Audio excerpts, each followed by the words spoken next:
அப்ப இந்த தகவல் கொடுத்தவன் வந்து யாரு அப்படின்னு தெரியும் போது, அதுவும் ரசூலுல்லாவுடைய சபைக்கு இவங்க சகஜமா வருவாங்க. யாரு? நயவஞ்சகர்கள். தொழுகைக்கு வருவாங்க. அதுவும் முன்னாடி சஃப்ல நிப்பாங்க. ரசூல்லா பயானுக்கு எந்திரிச்சாங்கன்னா, இவங்க சொல்லுவாங்க, "இதோ அல்லாஹ்வுடைய ரசூல் பயான் பண்ண போறாங்க. வாங்குன காசுக்கு மேல கூவுவான்" அப்படிம்பான்ல. அந்த மாரி ரியாக்ட் பண்ணுவாங்க.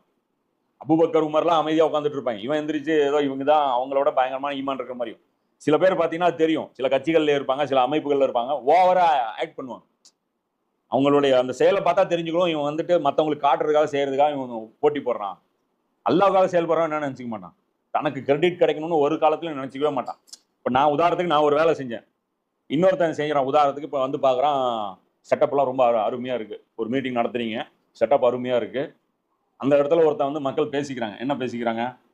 இந்த செட்டப் எல்லாம் வந்து செஞ்சவர் வந்து பார்த்தீங்கன்னா, இன்னொருத்தரு அப்படிங்கிறேன். அப்ப அந்த இடத்துல பக்கத்துல நீங்க இருக்கீங்க. ஆனா உண்மையில செஞ்சது யாரு? நீங்க. நீங்க என்ன பண்ணணும்? ஆஹா! கஷ்டப்பட்டு இவ்ளோ வேலை செஞ்சு, அந்த நாய் படுத்து தூங்கிட்டு இருந்துச்சு. அவன் செஞ்சான்னு சொல்லி யாரோ ஊருக்குள்ள கிளப்பி விட்டுருக்கான். அல்லது அவனே கிளப்பி விட்டுருக்கான். இப்ப மக்கள் அந்த மாரி சொல்றாங்களே. இப்ப நம்ம என்ன பண்ணணும்? சொல்லிட்டு நம்ம இந்த மனசுல இந்த எண்ணம் வந்துச்சுன்னா என்ன அர்த்தம்? அல்லாஹ்வுக்காக நம்ம வேலை செய்யணும். நமக்கு யாரு? இந்த செட்டப் யார் நல்லா பண்ணா? யார் மாங்குன்னு உழைச்சா? யார் நைட்லாம் தூக்கத்த கெடுத்தா?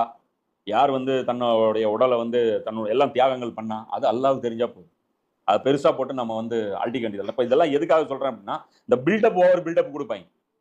அப்ப அந்த மாரி பில்டப் இருக்கிறவங்கலாம் பார்த்தீங்கன்னா, நம்ம தாங்க அது நெறைய பேர் சொல்றாங்களே, எனக்கே தெரியாது சில பேர். நாங்க தான் இவர வந்து வழிநடத்துறோம். நாங்க தான் இவர வந்து இது பண்றோம். டேய் யாருன்னே தெரியாது. உங்களை பார்த்ததே இல்ல. நீ எப்புட்றா என்னைய வழிநடத்த பார்த்தா Facebookல பேசிட்டு சொல்றான். அங்கங்க சொல்லிக்கிறான். எதுக்கு அப்டின்னா சும்மா ஒரு ஒரு ஒரு டிராமா. என்ன அல்லாஹ் வழி நடத்துனா எல்லாரையுமே.